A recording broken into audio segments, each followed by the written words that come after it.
Ah, friend, I've not found him yet, whose love has driven me mad.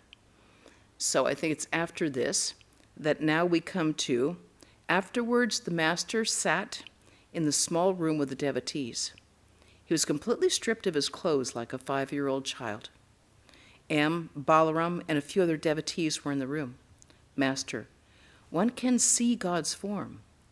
One sees God when all upadhis disappear and reasoning stops. Then a person becomes speechless and goes into samadhi.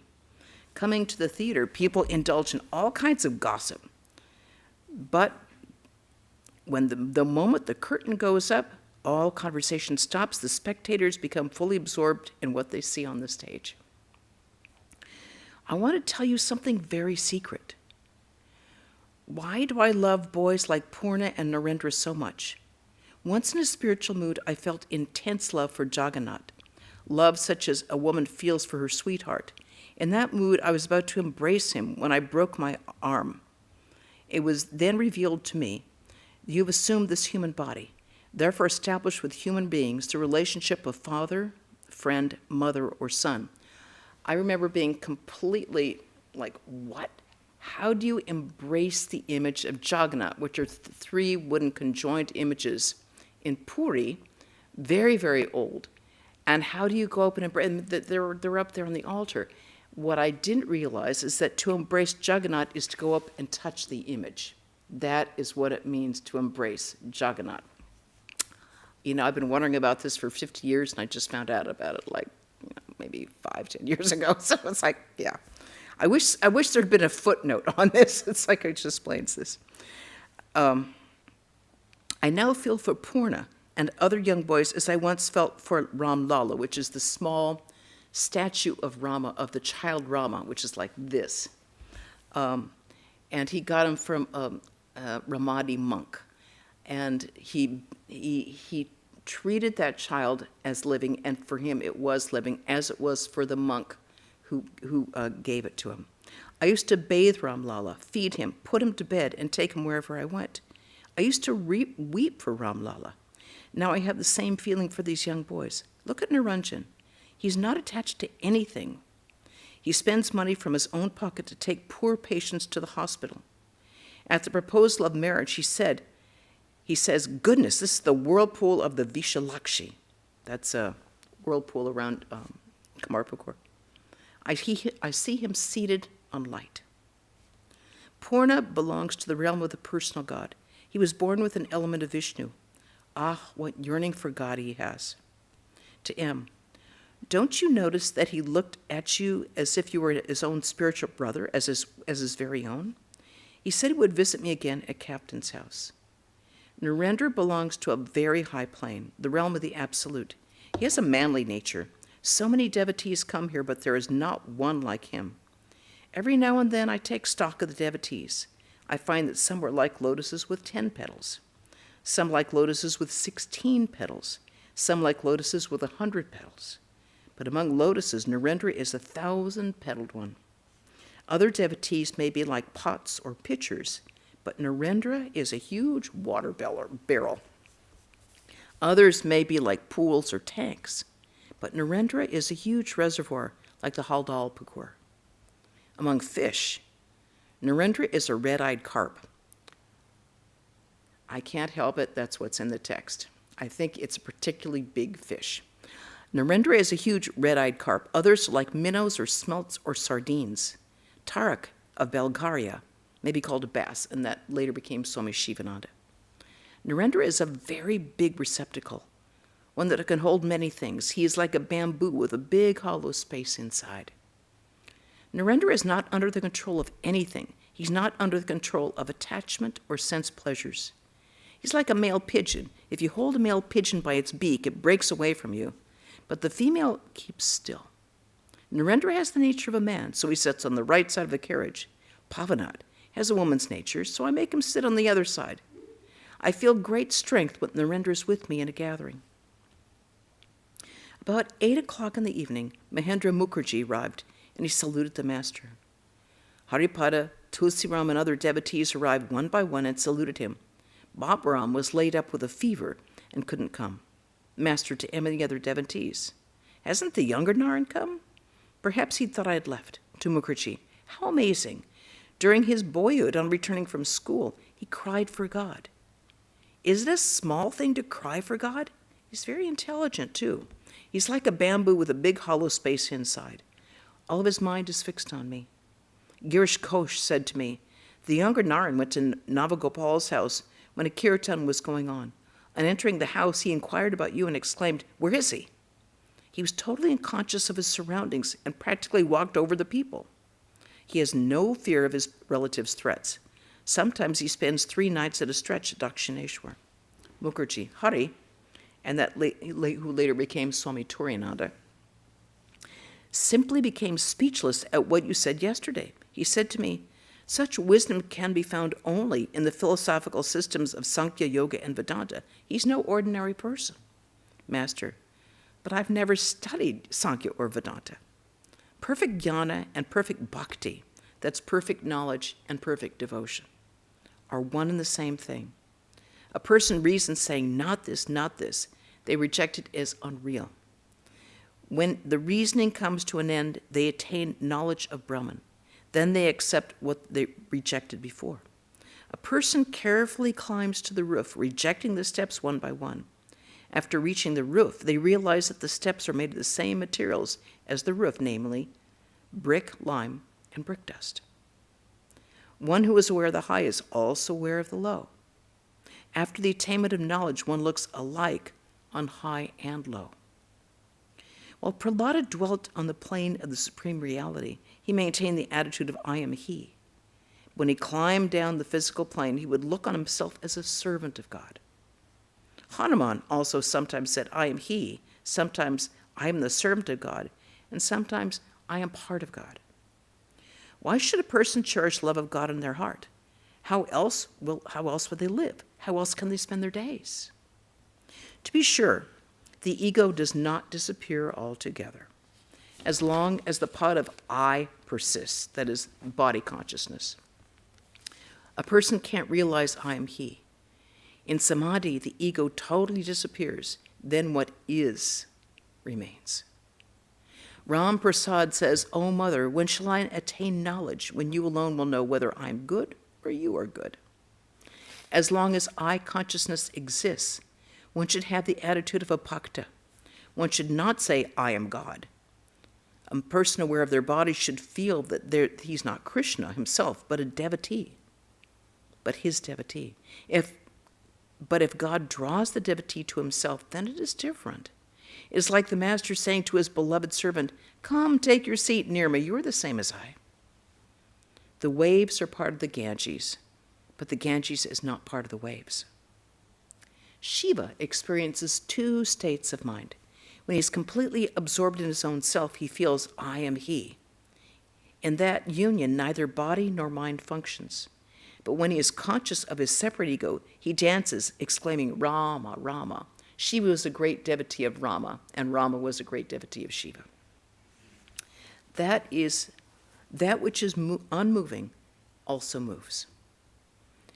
Just now you are still, but in a few moments later you will be engaged in action. Jnana and bhakti, that is knowledge and devotion, are one and the same thing. The difference is like this. One person says water and another says a block of ice. Generally speaking, there are 2 kinds of samadhi. First, sthira, or jada samadhi. One attains it by following the path of knowledge, as a result of the destruction of the ego through reasoning. Second, bhava samadhi. One attains this by following the path of bhakti. In this second samadhi, a trace of the ego remains, like a line, in order to enable the devotee to enjoy God, to taste his lila. But one cannot understand all this if one is attached to lust and greed. I said to Kedar, you will never succeed if your mind dwells on lust and greed. I wanted to pass my hand over his chest, but I could not. He had knots and twists inside. It was like a room smelling of filth, which I could not enter. His attachment to the world is very deep. It's like a natural emblem of Shiva, whose root is spread as far as Benares. One will never succeed if one is attached to the world, if one is attached to lust and greed. The youngsters are are yet untouched by lust and greed. That is why I love them so dearly. Huzra says to me, "You love a boy if he comes from a wealthy family or if he's handsome. If that is so, then why do I love Harish, Latu, and Narendra? Narendra hasn't a penny to buy salt or season his rice." The youngsters' mind are not yet colored by worldliness. That is why they are so pure in heart. Besides, many of them are eternally perfect. They've been drawn to God from their very birth. It is like a garden in which, while cleaning it, you suddenly discover water pipes. The water gushes forth without any effort on your part. Balaram: "Sir, how was it possible for Purna to know all of a sudden that the world is illusory?" Purna was like 14 or 15 at this time. Master: "He's inherited that knowledge from his previous births. In his past lives, he practiced many disciplines. It is the body alone that is small or grows big, and not the Atman." Do you know what these youngsters are like? They're like certain plants that grow fruit first and then flowers. These devotees, first of all, have the vision of God. Next, they hear about his glories and attributes, and at last they are united with him. Look at Niranjan. He always keeps his accounts clear. He will be able to go whenever he hears the call. But one should look after one's mother as long as she is alive. I used to worship my mother with flowers and sandal paste. It is the mother of the universe who is embodied as our earthly mother. As long as you look after your own body, you must look after your mother too. Therefore I said to Huzra, when you have a cold, you procure black pepper, sugar candy, and salt. As long as you feel you must look after your body, you must look after your mother too. But it is quite different when you've completely forgot your body. Then God himself assumes your responsibilities. A minor cannot look after himself. Therefore, a guardian is appointed for him. Chaitanya Deva, like a minor, could not look after him himself. M went to the Ganges to bathe. Ramakrishna was talking with the devotees in the small room on Balaram's house. Mahendra, Balaram, Tulsi, Haripada, Girish, and the other devotees were sitting on the floor. M returned from the Ganges. After saluting the master, he took a seat near him.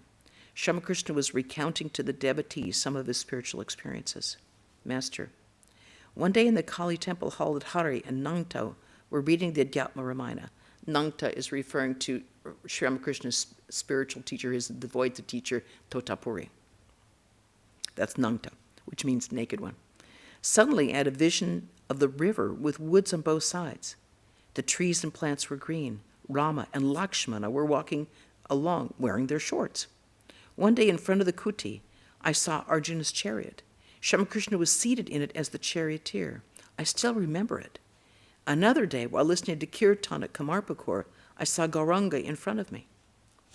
At that time, a naked person emerging from my body used to go about with me. I used to joke with him. He looked like a boy and was a Paramahamsa. I can't describe to you all the divine forms I saw at that time. I was suffering then from indigestion, which would become worse when I saw visions. So I would try to shun these divine forms and would spit on the ground when I saw them. But they would follow me and obsess me like ghosts. I was always overwhelmed with divine ecstasy. And I couldn't tell the passing of night and day. On the day after such a vision, I would have a severe attack of diarrhea, and all these ecstasies would pass out through my bowels. Girish smiling: I'm examining your horoscope. Master smiling: I was born on the second day of the bright fortnight of the moon. My horoscope shows that the positions of the sun, the moon, and Mercury at the time of my birth. There are not many more details. Sorry, where did that page go?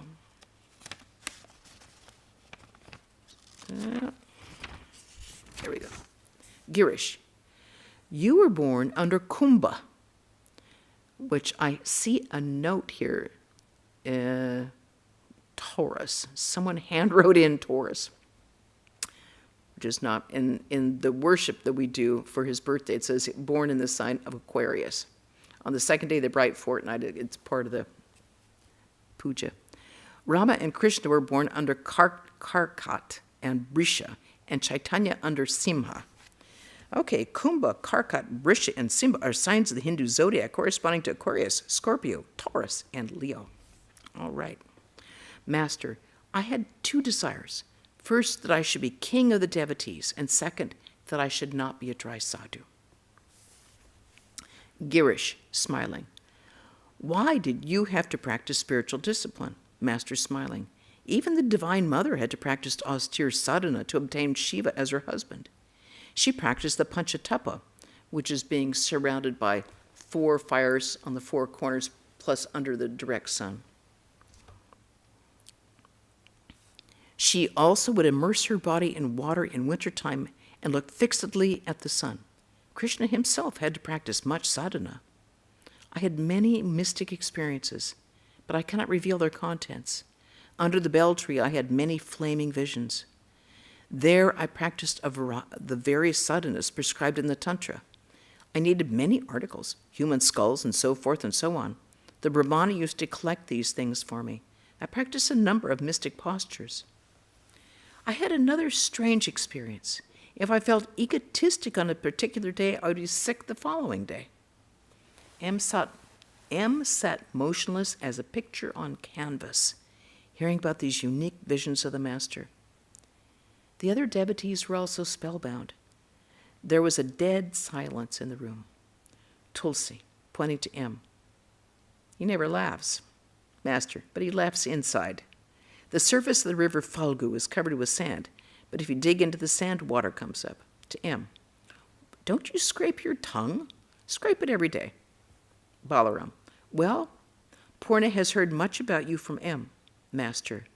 Perhaps the account of my early spiritual experiences. Balaram. If Purna is perfect by nature, then what is M's function? Master. A mere instrument. It was 9 o'clock. Sri Ramakrishna was about to leave for Dakshineshwar. Arrangements were made for his departure. A boat had been hired at Bagbazar. The devotees saluted the Master.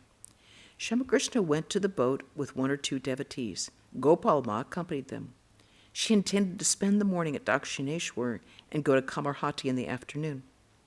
The camp cot was generally used by Rakhal at Dakshineshwar. It had been sent to Calcutta for repair. It was put in the boat, and the boat left for Dakshineshwar. According to the Hindu almanac, the day was not auspicious, so Sri Ramakrishna decided to return to Balaram's house the next Saturday and start again for Dakshineshwar on an auspicious day. And that is the end of that chapter. So are there any questions or comments about anything in here? Okay. Nothing from Sarah? No. Okay, Sarah's good. Okay, everybody else? Okay. All right, so then we'll move on, and we can do a short bit of visit to Nanda Bose's house. And that will be on Tuesday, July 28th, 1885. It was about 3 o'clock in the afternoon. Sri Ramakrishna was sitting in Balaram's drawing room with the devotees. Among others, Binod, Rakhal, the younger Naran, and M were present. The Master had come to Balaram's house in the morning and had taken his midday meal there. At Balaram's house, the deity was worshipped as Jagannath, and the members of the family partook of the food offered to the deity. Sri Ramakrishna used to say that the food at Balaram's house was very pure. Narayan and certain other devotees had remarked to the Master that Nanda Bose, an aristocrat of Bagbazar, had many pictures of gods and goddesses in his house. Hence, Sri Ramakrishna intended to pay a visit to Nanda's house in the afternoon. A Brahmin woman devoted to the Master lived nearby. She often came to see him at Dakshineshwar. She was extremely sorrowful over the death of her only daughter, and the Master had agreed to go to her house. I think that has to be Yogin Ma. She had invited him with great earnestness. From her house, the Master was to go to the house of Ganu's mother, another devotee. The younger Naran had said to Sri Ramakrishna that he would not be able to visit him on account of his having to prepare for his examinations. Master, to the younger Naran, I didn't send for you today. The younger Naran, smiling, what can be done about it now? Master, well, my child, I don't want to interfere with your studies. You may visit me when you have leisure. The Master said these words as if he were piqued. He was ready to go to Nanda Bose's house.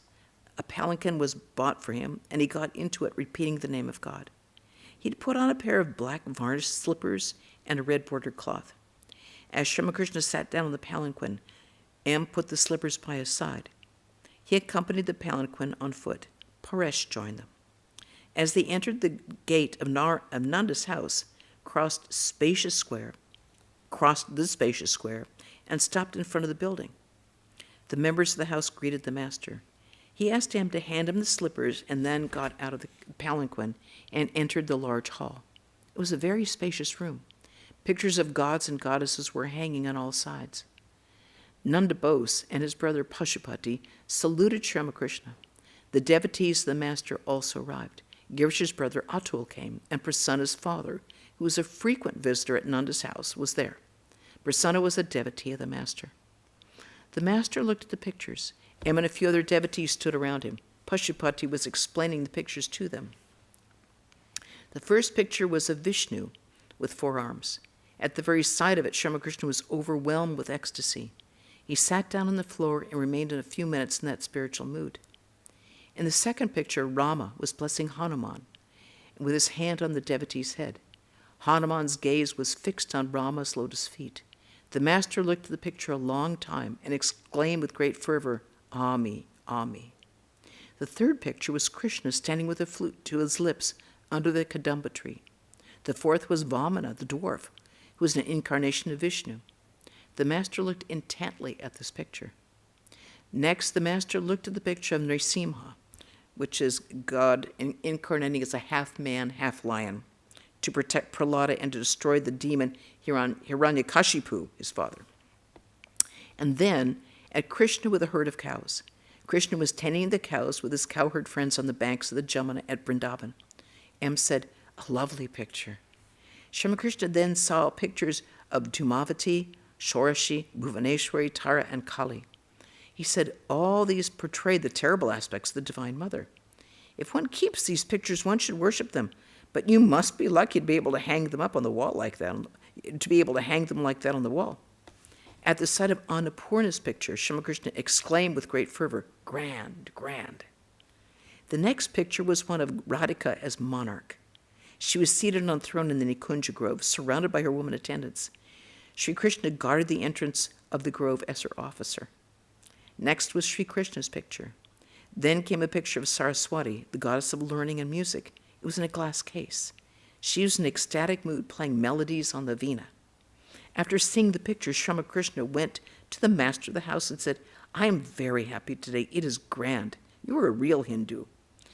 You have these pictures instead of English ones. I'm surprised. Nanda Bose was seated. He said to the master, please take a seat. Why are you standing? Sri Ramakrishna sat down. He said, these are very large pictures. You are a real Hindu. Nanda, I have European pictures also. Master smiling. They're not like these. I'm sure you don't pay much attention to them. It's adorable. A picture of Keshav's Navavidhan hung on the wall. Suresh Mitra, a beloved household disciple of the master, had had it painted. In this picture, Sri Ramakrishna was pointing out to Keshav that people of different religions proceed to the same goal by different paths. Master, that was painted for Surendra. Prasanna's father smiling. You too are in that picture. Master smiling. Yes, it contains everything. This is the ideal of modern times. As he spoke, Sri Ramakrishna manifested great spiritual fervor. He was in an ecstatic mood, talking to the Divine Mother. A few minutes later, he said like a drunkard, I'm not unconscious. Looking at the house, he said, it is a huge mansion. But what does it consist of? Bricks, timber, and clay. A little later, he said, I'm very happy to see these pictures of gods and goddesses. He said, it is not good to keep pictures of the terrible aspects of the Divine Mother. If one does, one should worship them. Pashupati, smiling. Well, things will go along as she keeps them going. Master, that is true. But one should think of God. It is not good to forget him. Nanda, but how little we think of God. Master, one thinks of God through his grace. Nanda, but how can we obtain God's grace?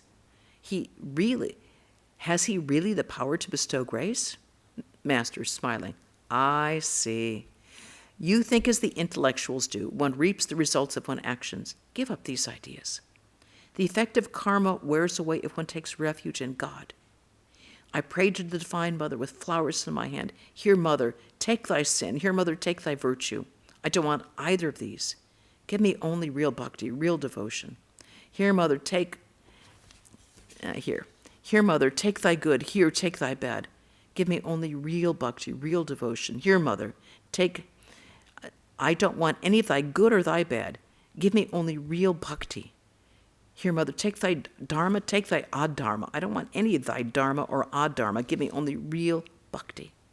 Here, Mother, take thy knowledge, and here take thy ignorance. I don't want any of thy knowledge or ignorance. Give me only real bhakti. Here, Mother, take thy purity. Here, take thy impurity. Give me only real bhakti. Nanda, can God violate law? Not Master. What do you mean?